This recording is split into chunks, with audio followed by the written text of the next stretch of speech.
গোবিন্দ গিয়ে কি করেছে, আগেই বলছে, হে কৃপাময়ী দয়াময়ী করুণাময়ী, আমাকে তুমি ক্ষমা করে দাও।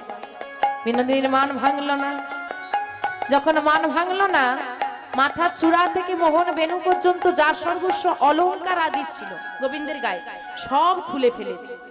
এমনকি যে বাঁশিটা নিয়ে কত দ্বন্দ্ব, রাধারানী ওই বাঁশিটাই বলেছিল না যে হেরে গেলে বাঁশি নিয়ে নেব, সেই বাঁশিটাও দিয়ে দিল, চরণতলে দিয়ে দিয়েছে, নিয়ে সব নিয়ে নাও, যা আছে সব, জামা কাপড়টা বাদ দিন, যা আছে সব নিয়ে নাও। তাও মান ভাঙলো না।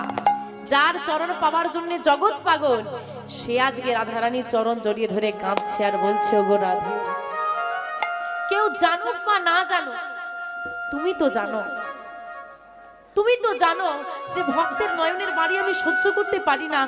সবাই আমাকে ভুল বুঝলেও তুমি আমাকে ভুল বোঝো না, তুমি তো সব জানো। তুমি